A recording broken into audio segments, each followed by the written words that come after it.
Excellence Podcast. I'm your host, Carlo, and I'm here with Brendan. How are you today, bro? Yeah, I'm good. Yourself? Good. We were just talking before the show about how quickly this week's gone. Fucking.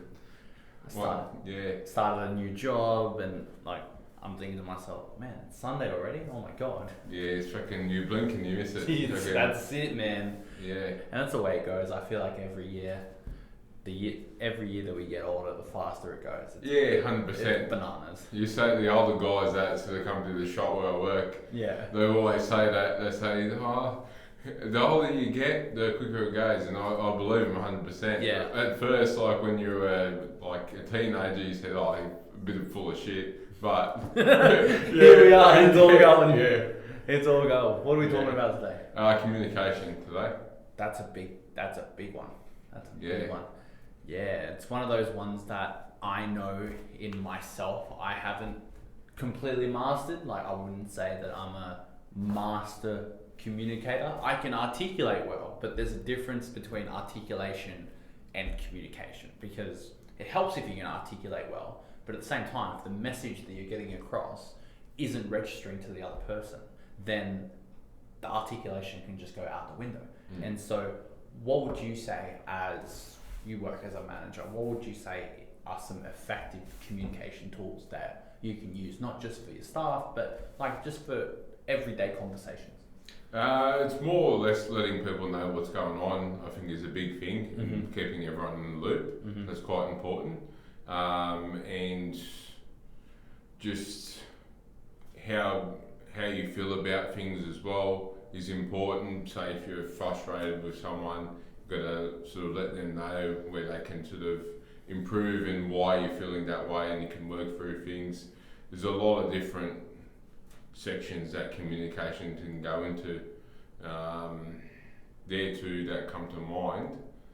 There's other ones out there as well. What's your?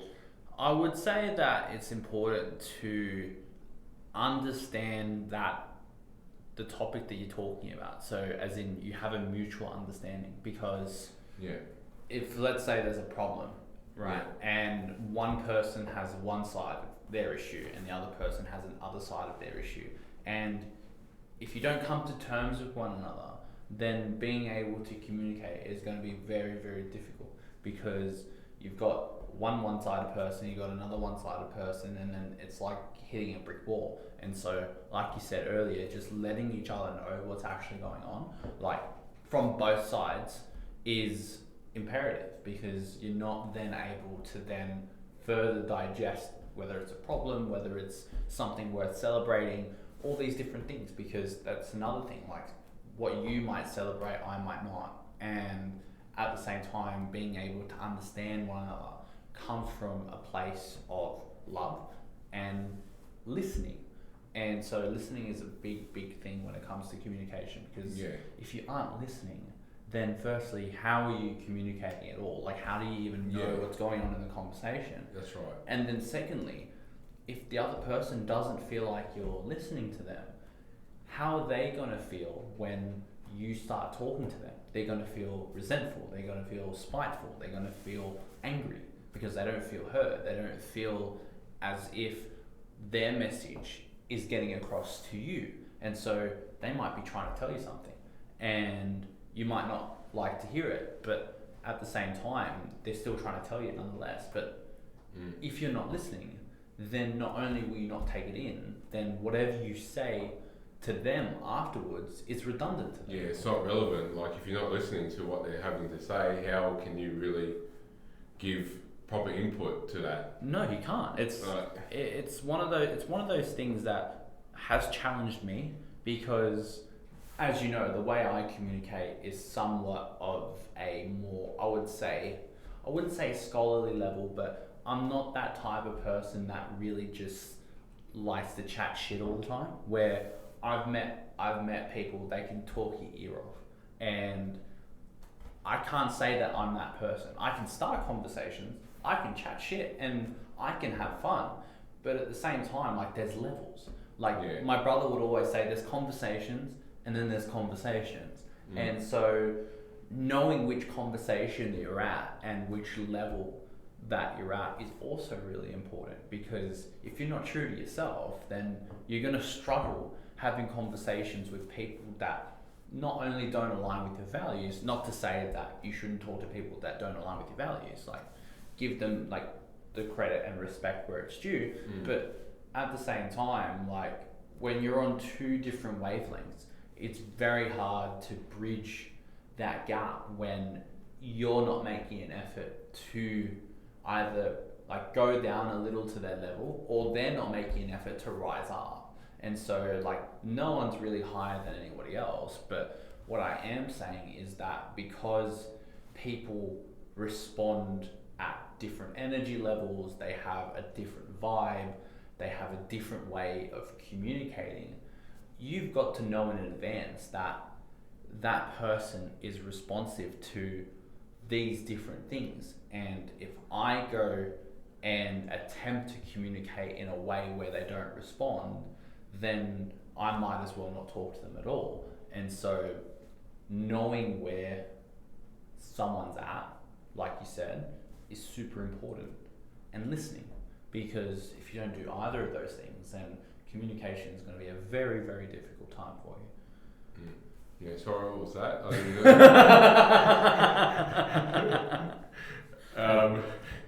You got me good. It's pissing me off. Communication is also involving with say if you're running late, and perfect example before, you actually had this decency to send me a message because things out of your control, you're going to be a little bit late for this.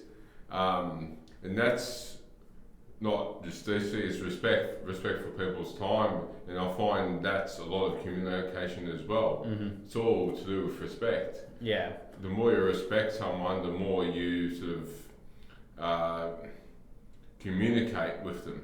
Absolutely. And again, it's one of those things where if you know that something is happening that's beyond your control and you do have an arrangement like this, for example, then of course you're going to go, well, I'm going to be late because X, Y, Z. And it's just easier for you as well, because you know that like I'm not going to be here at the arranged time.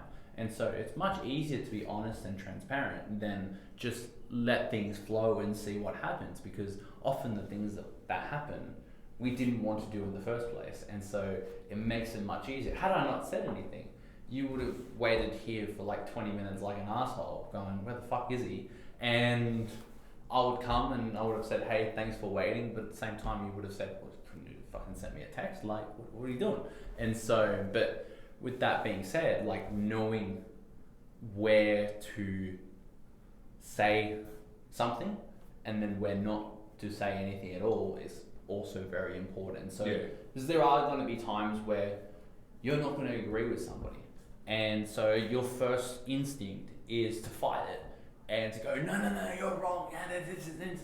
You should have done this, you should have done that. I'm the fucking master of that, right? Like with certain people in my life, I'm the master of, hey, you did this, and this. And with other people, it's like, hey, you know what? I can let it slide. And so I'm still learning, like, because like I said, there are certain people in my life where I am quite responsive and I can be quite inflammatory and I can be quite blunt. And so I'm learning to let go of that, but that's self-communication. And how you communicate with yourself, how you talk to yourself is going to then emulate how you then talk to others. It's going to exude out here. Like, example, this podcast, I knew that I was going to be late. I respect you very much. And I said, hey, Brendan, I'm going to be late because this. And you're like, okay, not a problem. And I told you way in advance as well. So it was like, okay, that's what you need to do. And so it's a lot easier when there's something attached to it, like a respect or a standard that's set to it. Like, we've been doing this podcast for a bit now, and I respect it, and it's important to us, and so we need to make sure that we're still on a healthy wavelength. If it's something that you don't respect, then it's likely that your communication is going to diminish. Yeah. And not respecting that will then either sap your energy because you're going, well, why am I still holding on to this? Or your attitude's wrong. And so if you know that it's something important to you, but you're not talking about it to somebody else, or you're not taking action on it, then either it's not that important, or you're fucking shit scared of doing something and something's ended up going wrong. Which is why communication is so important for mental health as well, because we replay all these stories in our heads that things are going to happen a certain way, or things are going to turn out not the way that we want them to. And rather than letting someone else know so that then they're kept in the loop as well, like you don't need to give them the whole life story, but like just enough where they can, you know what, I think you should go in this direction or in this direction or in this direction. Like you can choose the direction, but at the same time, like just know that I'm going to be here to support that and whatever you decide to do. And having that agency then allows for someone to feel like that they're able to actually communicate. Because I know people that won't communicate either their feelings, or they won't communicate like what stops them from doing certain things. I was one of those people as well, but at the same time I've learned to peel the layers back, because I realized that my pride was getting in my way of my shame. Because you might think that pride and shame are opposites, but they aren't, right? Oftentimes shame is the source of your pride, because you're going, well, you know, I don't really like this, but also at the same time, I can't let anybody else know, so I'm totally okay. Yeah. And so when you realize that the only way to make the shame subside is by being humble and having true humility and going, hey, I really fucked up here and I've made a mistake and I'm having difficulty learning how to actually convey that to somebody, you might go, hey, you know what? Whatever you're in, like it's messy, but just know that, hey, you know what? I care enough to give you some sort of inclination that things are going to be okay. And so, like I've been told many times, no one cares about you and no one's coming to save you and all these different things. That doesn't exclusively mean that people don't care. Like they care enough so that whatever is going on in their lives isn't interrupted. But also at the same time, there are people who genuinely want to see you do well. Mm-hmm. And so people will bend over backwards for people that they respect. At the same time, people that they like I said, they care enough to the degree that their own lives aren't interrupted, but they also want to see you do well. Those are the people that you do want to communicate with. There are other people who might not want to see you do well. And that happens as well. And because whatever's going on in their lives doesn't really align with what's going on in your life perhaps. And so it's just making that distinction and going, hey, does this person add to my life or take away from my life? And so not to say that you can't communicate with those people, but the people that you feel take away from your life are going to be difficult to converse with than people that add to your life. And so the other important question to ask is, are you adding to other people's lives? And so because let's say I'm someone and you're wanting to have a conversation with me, but I'm taking away more from your life than I'm adding to your life, but we've been friends for years, like how inclined would you be to talk to me?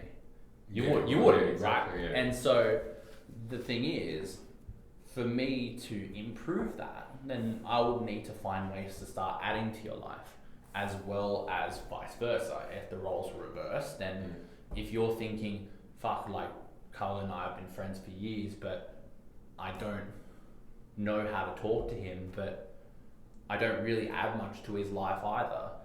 Like, why should he expect to talk to me, right? And so one of the most important things when it comes to communication is the listening part, which we've already established, but also at the same time, am I adding value or am I adding something of warrant that will help improve or add to that person's life?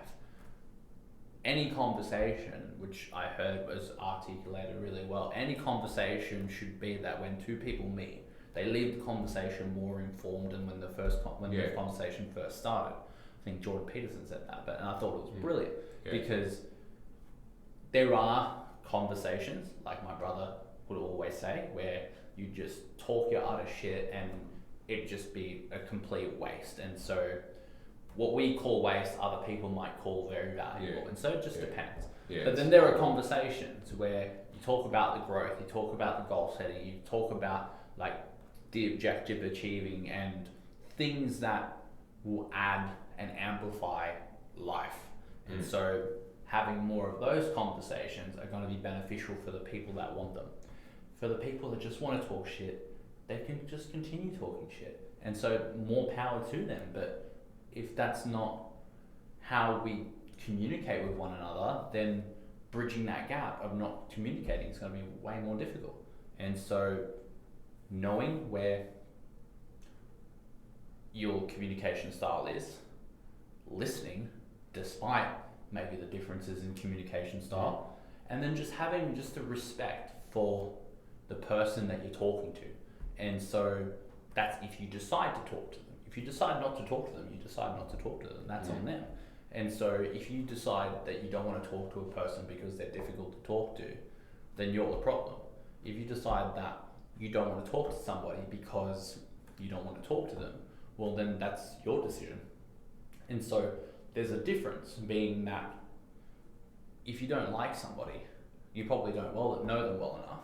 And then at the same time, you're that person going, hey, you know what, I'm making a judgment based on information that I don't know of a person that I really don't know, and I'm making a conclusion that they're not worth talking to. But if you have all the information, you have all the evidence, and there are things that you don't like about that person based on all the information that you can possibly get, and you still decide not to talk to them, well, that's your prerogative as well. And so knowing where to draw the line is also super important. So communication is one of those things that has grey areas. It's not black and white. So it's going, all right, how well do I know this person? Am I adding to their life? Am I taking away from their life? And I know for me, like there are certainly things that I don't do well. And I know that there are people in my life that I take away from more than I add. And so it's just knowing and admitting and going, hey, like I've been wrong, and moving on and building that person up, or not conversing with them at all. It's a choice. And so understanding that you have that power to make that choice is also very important, because not a lot of people communicate with the intention of listening. A lot of people just communicate with the intention of responding. Like I might say something and I might be saying something, and then while I'm talking, you might be thinking about how you're going to respond to what I'm saying rather than actually listening to what I'm saying. And so I've found that to be present in a lot of people, and myself included. Like there are moments where I'm talking to someone and I'm thinking, all right, I already know what I want to say, and I'm thinking about how I'm going to say it rather than actually actively listening to what they're saying. And so it's one of those things that you develop. It's a skill, so that when you get better at that, your communication improves like 1,000-fold. Yeah, you do. It's you.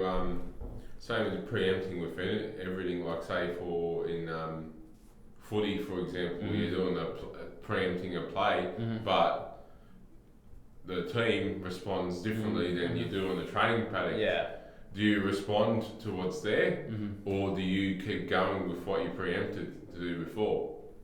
Yeah, that's a good question. I look at that's something that I probably wouldn't even be able to answer myself, because like what you preempted and then what's there aren't exactly the same thing. And then how you perceive what you've preempted versus what's actually there, like your perception is going to be different as well. And so a lot of the time people, myself included, respond to how we perceive things, to how we perceive they are rather than what they actually are.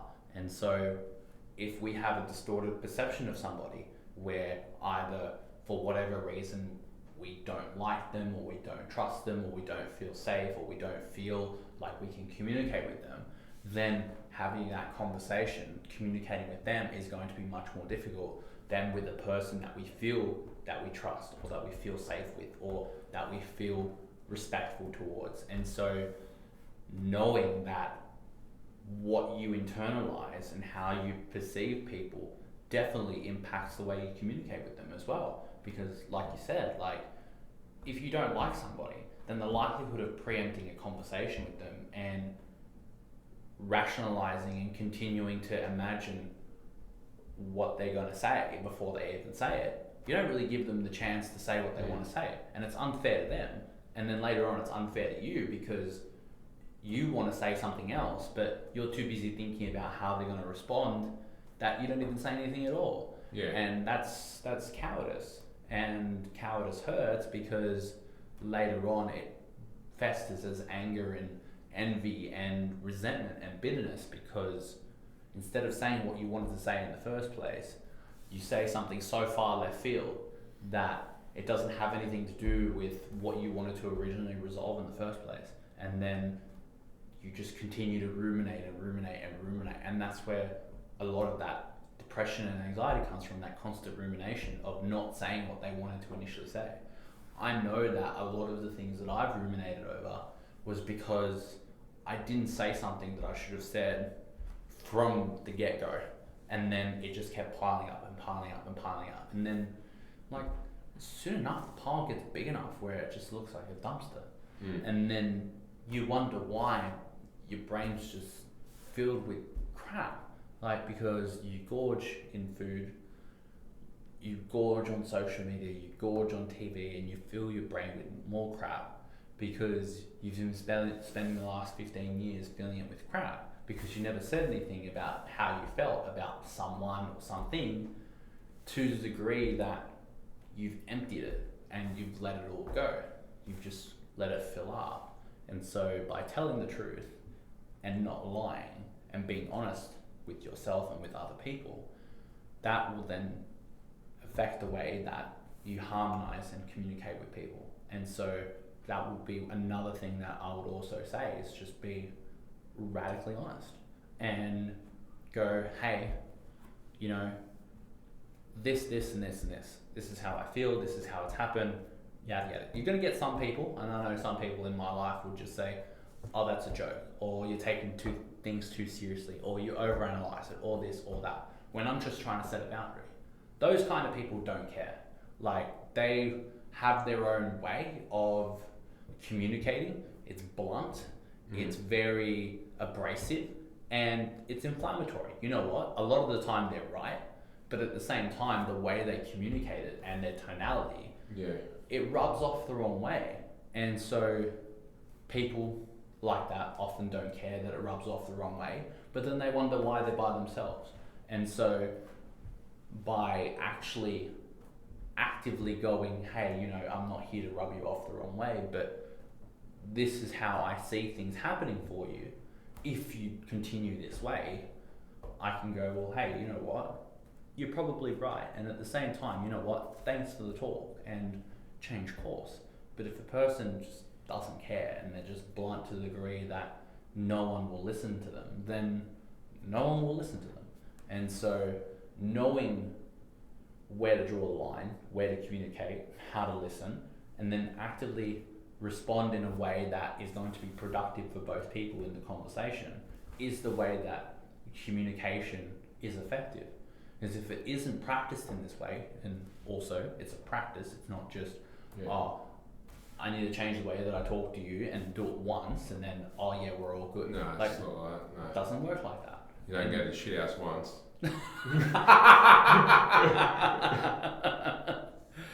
So true. So true. No, and that's exactly it. Like all those things that I just said over the last minute or so are the tools that I understand are important for effective communication. The most important tool is practice. Just practicing every single day, where if you need to have a tough conversation with someone, you have that tough conversation. If you need to have a soft conversation with someone, you have that soft conversation. If you're being too hard on yourself, you need to have some softness for yourself, some compassion for yourself. if you know you're being a fucking lazy prick, then you need to have a hard conversation with yourself. You need to look at yourself in the mirror and go, hey, you, like, I'm responsible for you. You're my sole responsibility, and we need to be doing better. Here's how we're going to do it, and I need your help because we're both in this. Because you have your mind, and then you have your conscience. And so in your mind might be replaying stories, where your conscience is going, yeah, I can see that you're replaying all these stories, but like, we've got things to do, and you're not doing them because you're distracted. And so if they're at conflict with one another, then who knows where you're going to end up. And so knowing that there's a calling out there that you haven't discovered for yourself yet, there's a purpose for you out there that you haven't discovered for yourself yet, and because you haven't discovered said purpose, and because you haven't done the inner work, no fucking wonder you're going to get distracted. And then when you do get distracted and then someone calls you out on it, then instead of going, oh man, like, I don't know what my purpose is, or I'm struggling to communicate, you get defensive. And then when you get defensive, then no one wants to talk to you because you're always fucking defensive. And so, again, like, I speak from experience because this has been a lot of my life where I have been distracted, and instead of saying that I've been distracted and I'm struggling and I need help, I've gone, no, everything's fine. And then if someone tries to prod a bit deeper, no, everything's fine, you've got it all wrong, right? And you should just stop annoying me or stop questioning me, or I find it annoying that you're constantly pressing me, this and this and this and this. Like, I make up all these fucking stories. You dig the hole deeper. Yeah. Essentially, you mind you.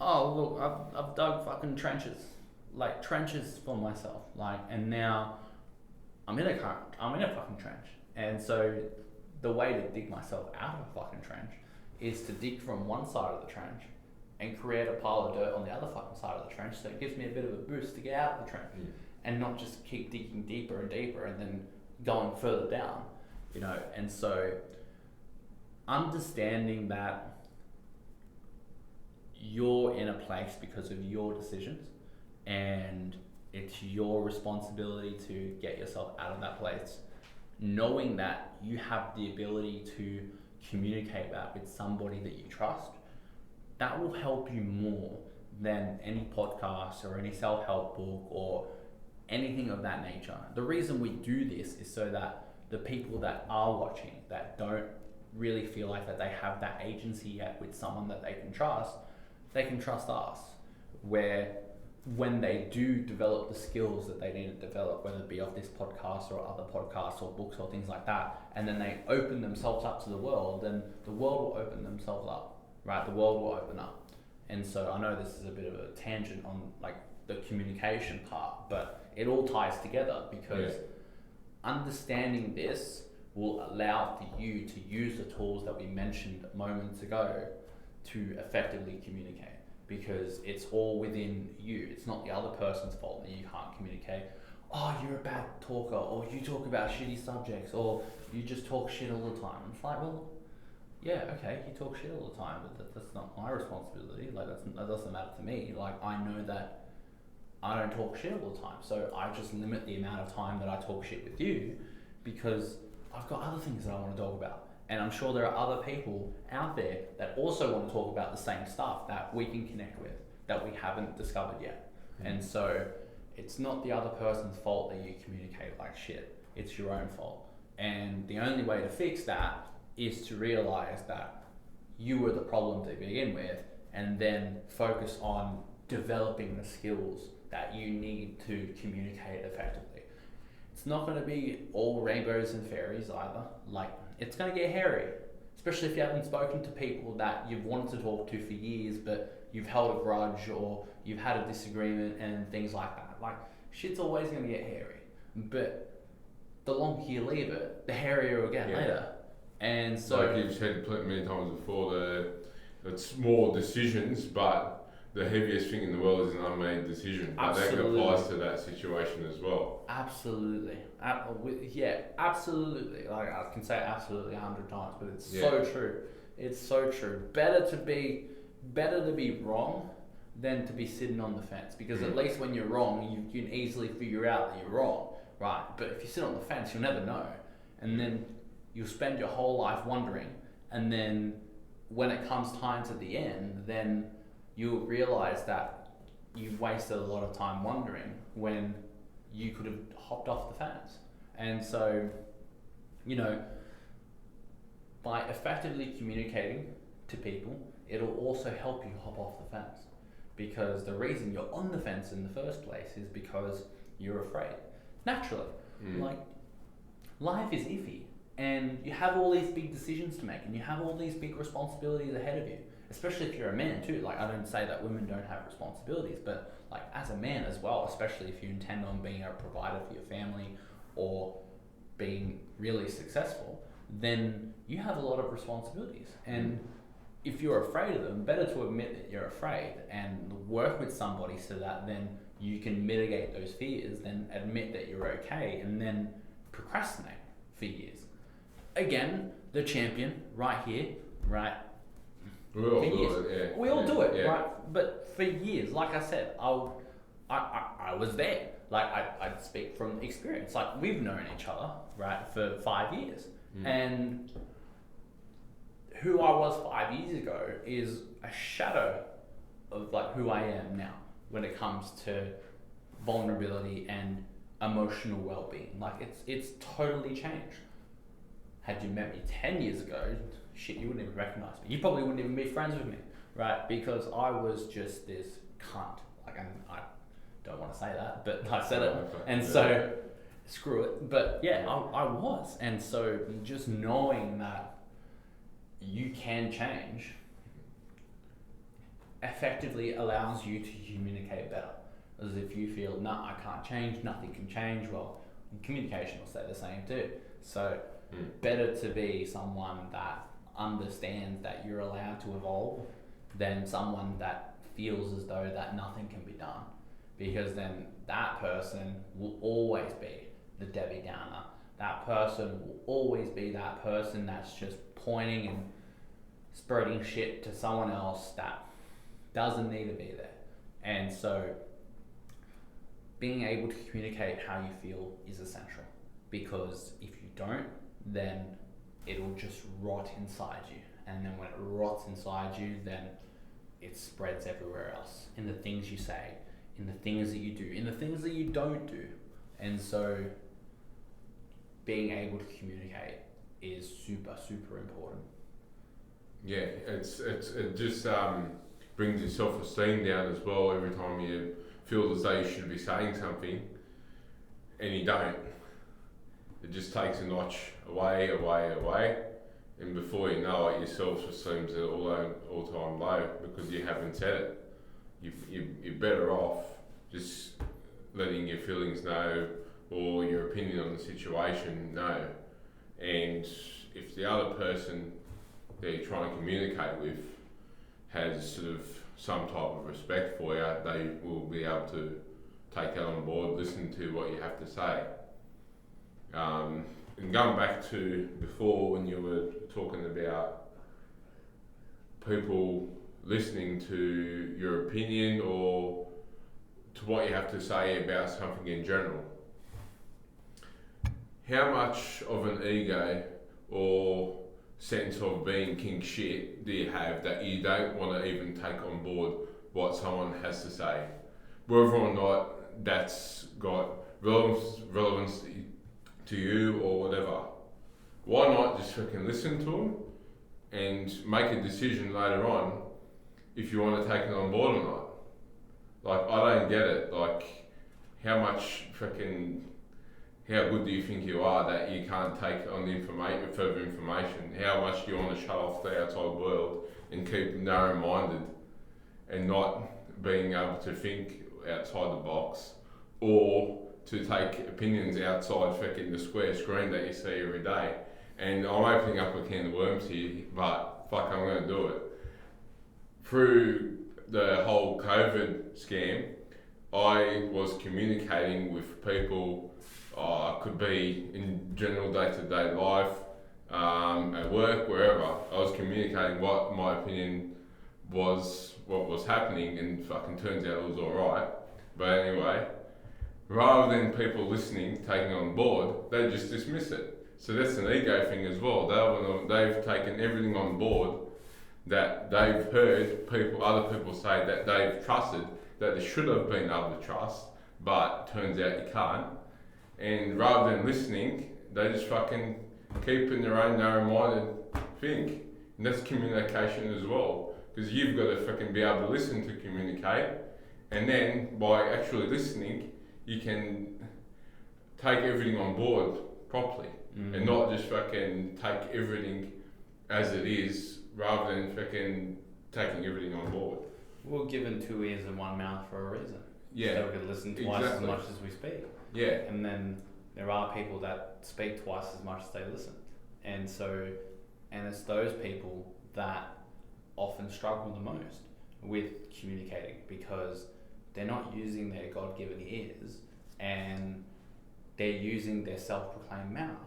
And so understanding that there's a difference between asserting yourself and saying, hey, this is the way to do things and this is how we do things, and being an egotistical maniac where you say that this is the only way and you continue to say it and repeat it, like this constant jarring of the mind.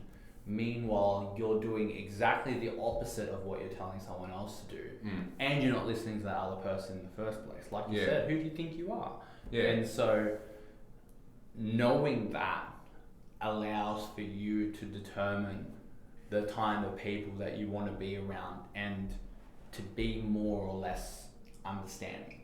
And the thing is, what I've also found is that people often count their sorrows more than they do their blessings. But at the same time, when you do dig deep within yourself, you'll find out that everyone has everything. And so knowing that has really helped me let the load go a little bit, where like I used to be quite hard on a lot of people, where I didn't need to be, and it was because I felt sorrowful for the things that I didn't have or that I didn't get.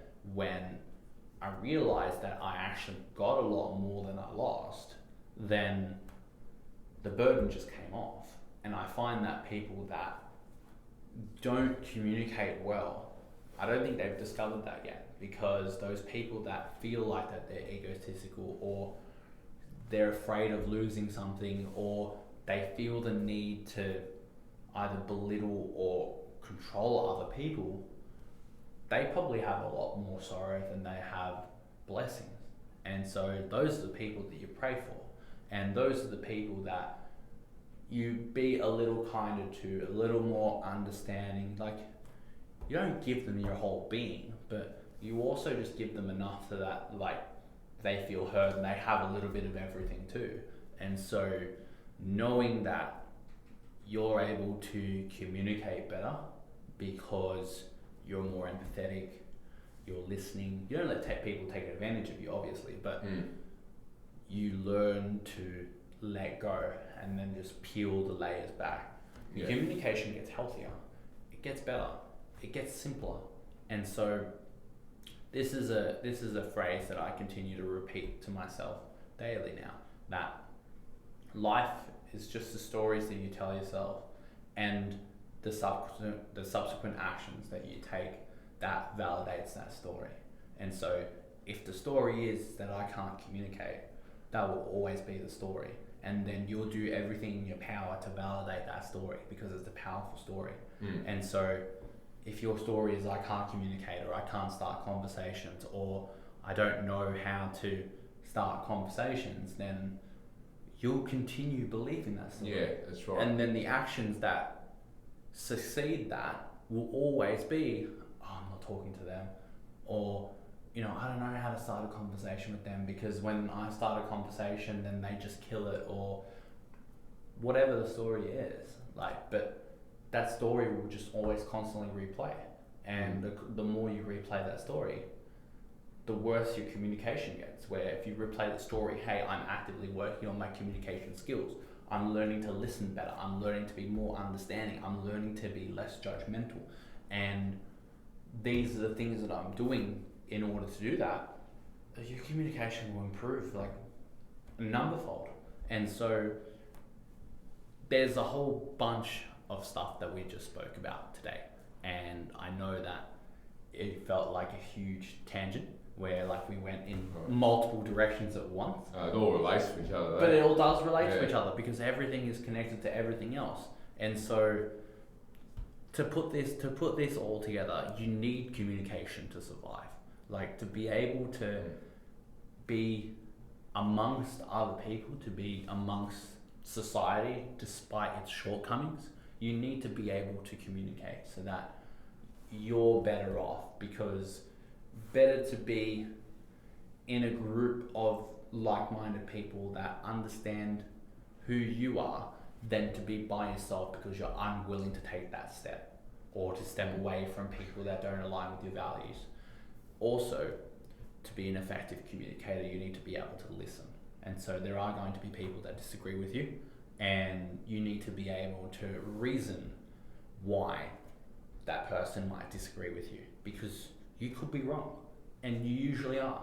And so to have that thought in your mind where if you go, hey, someone disagrees with me, it's likely that I'm wrong, I need to listen more, your communication will be much better. If you're more compassionate to yourself and you're more empathetic to yourself and you're less judgmental, your communication also improves. The energy that you bring to a conversation will always determine the outcome of the conversation. If the conversation is more productive after the conversation has ended, more so than when the conversation started, you know that was a good conversation. At the same time, if you can get a whole bunch of laughs in a conversation and have a really good time, that's also a really good conversation. And so there are different types of good conversation. And then finally, effective communication allows for you to reach different levels of success in whatever endeavor you wish, whether it's business, whether it's wealth, whether it's relationships, whatever it is. Being able to effectively communicate will allow for you to grow as a person, as a community, as a society. And so being able to implement all these tools regularly on a daily basis, not on a weekly basis, not after the new year say, hey, I want to be a better communicator in 2026, and then 3 weeks later you're exactly the same as you were, then you make it a habit even when it's uncomfortable. You do the thing. When you don't feel like doing it, when you know what, it's easier that I don't do it, those are the times you do it. And so each time you get better, each time things grow, you grow. And so tying in communication allows for everything else to then flourish. It's like the river. When you don't communicate well, the river doesn't flow, because it's like a rock that's just wedged between one side of the river and the other side of the river. Once you pull the rock out, the river just flows. It's no longer blocked. Where if the conversation doesn't flow, then the progress is slow. Because you need it. Communication is essential. Absolutely essential. Whether it's advocating for mental health, whether it's stabilizing or improving your relationships, whether it be sexual and romantic relationships, or your business relationships, or your family relationships, it's essential when you're building an empire for yourself and you're hiring staff and you're doing things that are going to provide a service or a benefit to your community. It's essential everywhere, absolutely everywhere. Even in the smallest crevices of the world, communication is so important. Yeah, we can go here for hours, but Dude, I think that's the gist of things. I just want to add something quickly as well with just impressions as well you get of people. Like, for example, in the gym, you might see someone that looks really angry, right? And you think, and they might look at you for whatever reason after their set, just because they're freaking frustrated, or they've just done a set and they're fucking in the zone. Rather than thinking that they just freaking hate you or whatever, maybe even go up to them one day when they're fucking in a better mood and just talk to them. Like, a lot of times you tell stories to yourself and it could be fucking the best bloke in the world or best trick in the world. yeah, that's one of them things as well with communication. Cause Yeah. it's visuals. It doesn't convey the full Absolutely. message. And first impressions last. Yeah. It's always been the case. Yeah. So if you have an opportunity to make an impression, make it a good one. Yeah. It communicates to that person that you're to be trusted, Yeah. that you're willing to work, that you're willing to build yourself up and build other people's up and not tear them down. So that's huge, yeah. And like you said, talk to them. See what they're about. Yeah. You know what? You might come to find out that you actually like them. Yeah, that's right, yeah. Well, that wraps up today's episode of the Embodying Excellence podcast. Thank you for tuning in. I hope you learned something, and please share the show, like and subscribe on YouTube, and I look forward to seeing you in the next episode. Yeah, thank you guys, appreciate it. All the best.